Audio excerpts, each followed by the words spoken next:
प्रयागराज के छत्रपति संभाजीनगर पहुंचे पीएम मोदी, सार्वजनिक बैठक को किया संबोधित।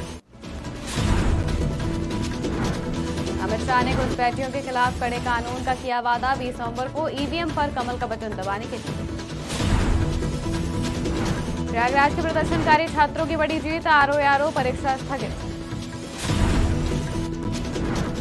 राहुल गांधी ने जनसभा को किया संबोधित, राहुल गांधी ने पीएम मोदी पर बोला हमला। नमस्कार, स्वागत है आपका आज की खबर में। मैं हूं आपके साथ महिमा शर्मा। बढ़ते हैं देश की बड़ी खबरों की ओर। प्रधानमंत्री नरेंद्र मोदी सार्वजनिक बैठक को संबोधित करने महाराष्ट्र के छत्रपति संभाजीनगर पहुंचे, जहां भाजपा और महायुति के नेताओं ने उनका स्वागत किया। इस दौरान महाराष्ट्र के मुख्यमंत्री एकनाथ शिंदे, केंद्रीय मंत्री रामदास आठवले और कई नेता भी मौजूद रहे। वहीं संबोधित करते हुए प्रधानमंत्री ने कहा कि महाविकास अघाड़ी वालों ने महाराष्ट्र के परेशानियों को बढ़ाने के अलावा कोई काम नहीं किया। वालों ने महाराष्ट्र की परेशानियों को बढ़ाने के अलावा कोई काम नहीं किया है। मराठवाड़ा में लंबे समय से पानी का संकट रहा है, लेकिन कांग्रेस और अघाड़ी वाले हमेशा हाथ पर हाथ धरे बैठे रहे। हमारी सरकार में पहली बार सूखे के खिलाफ ठोस प्रयास शुरू हुए। छत्रपति संभाजीनगर में पानी की सप्लाई के लिए महायुति सरकार ने 1600 करोड़ रुपए से भी ज्यादा दिए थे। इस पर भी अघाड़ी वालों ने ब्रेक लगा दिया था। अब जब उसे दोबारा शुरू किया गया है तो इस योजना की लागत बहुत बढ़ गई है। इसके लिए अब केंद्र सरकार अलग से 700 करोड़ रुपए दे रही है। ये फर्क है महायुति और अघाड़ी वालों में। ये फर्क है बीजेपी और कांग्रेस में।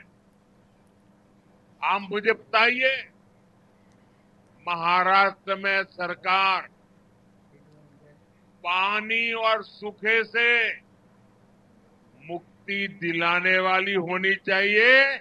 झारखंड विधानसभा चुनाव के पहले चरण का मतदान संपन्न होने के अगले ही दिन केंद्रीय गृह मंत्री अमित शाह ने झामुमो कांग्रेस राजद गठबंधन पर जमकर हमला बोला। उन्होंने कहा कि झारखंड मुक्ति मोर्चा, कांग्रेस और राष्ट्रीय जनता दल के लोग झारखंड को अपना एटीएम बनाना चाहते हैं। अमित शाह ने कहा कि झारखंड में आप सब मिलकर 20 नवंबर को ईवीएम पर कमल का फूल का बटन दबाएं। झारखंड में भारतीय जनता पार्टी की सरकार चाहिए। भाइयों बहनों, एक घुसपैठियों के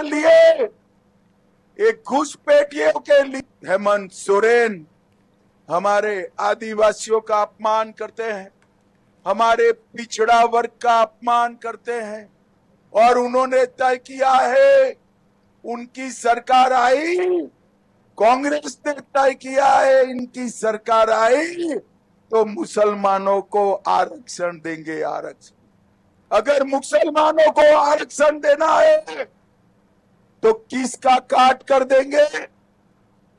ओबीसी का काटना पड़ेगा, पिछड़ा वर्ग का, दलित का, आदिवासी का।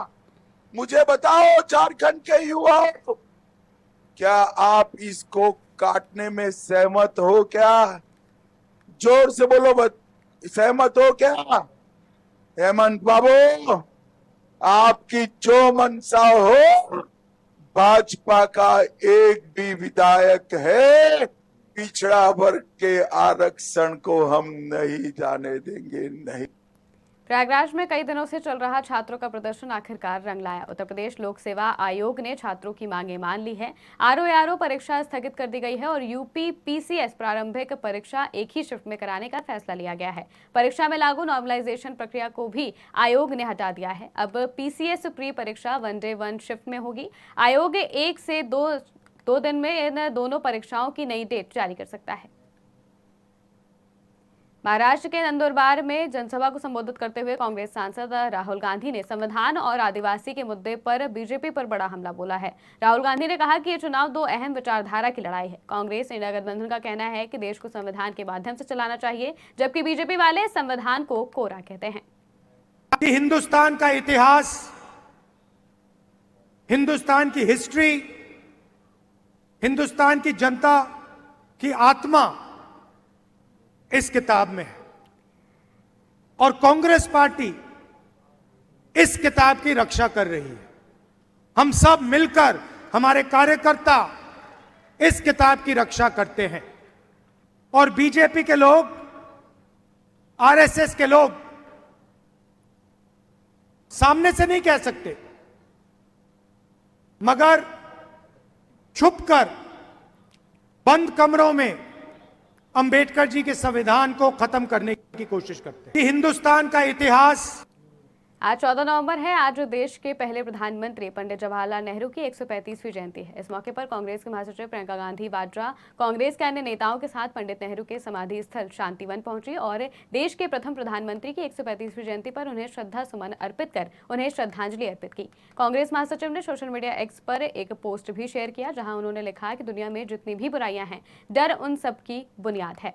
दशकों के संघर्ष और असंख्य कुर्बानियों के बदले जब हमने आजादी हासिल की, तब भी ऐसे लोग थे जो भोली भाली जनता को डराने और बहकाने की सियासत करते थे। पंडित जवाहरलाल नेहरू जी ने डटकर उनका मुकाबला किया और जनता से कहा, डरो मत। देवली उनियारा उपचुनाव में बवाल के बाद राजस्थान पुलिस ने निर्दलीय उम्मीदवार नरेश मीणा को गिरफ्तार कर लिया है। एसडीएम अमित चौधरी को मतदान के दौरान बुधवार को नरेश मीणा को थप्पड़ मारा था। देवली उनियारा में उपचुनाव के दौरान इस घटना के बाद जमकर उपद्रव हुआ। निर्दलीय उम्मीदवार नरेश मीणा के समर्थकों ने पथराव किया। आगजनी की घटनाएं भी हुई। देवली उनियारा में एसडीएम को थप्पड़ मारने के बाद गांव समरावता में तनाव का माहौल भी बना हुआ है। पुलिस बुधवार रात से ही नरेश मीणा को गिरफ्तार करने की कोशिश कर रही थी। तो कांग्रेस में आ चुके थे तो किसकी चेहरे खड़े हुए हैं, ये बात भी मैं समझता हूँ कि सोचने की है। बीजेपी ने खड़ा किया चुनाव जीतने के लिए, क्या किया इसकी जानकारी भी प्रदेश कांग्रेस कमेटी दे रही है। सरकार का इकबाल होता है गवर्नेंस के लिए, शासन तब होता है तब अच्छा गवर्नेंस में इकबाल बना रहे। इकबाल ही खत्म हो गया। आप जो घटना घटित हुई है कल, वो मामूली घटना नहीं थी। एसडीओ लेवल के अधिकारी को आप थप्पड़ लगाए कोई व्यक्ति, ये स्थिति बनी क्यों? उतनी हिम्मत क्यों हुई किसी की? कहाँ सरकार का इकबाल है? हम बार बार सरकार को कहते हैं आप गुड गवर्नेंस दो, पूरी प्रदेश की जनता का भला हो। हम आलोचना भी करते हैं तो उसको सकारात्मक रूप में लेना चाहिए, और अगर बातों में दम नहीं है, हमारी बातों में, आप खंडन करो। दम है तो सुधार करो, जनता का भला हो। यही तो डेमोक्रेसी में होता है। तो कांग्रेस में आ चुके। देश की बड़ी खबरों में फिलहाल इतना ही। देश और दुनिया की तमाम खबरों के लिए देखते रहिए आज की खबर।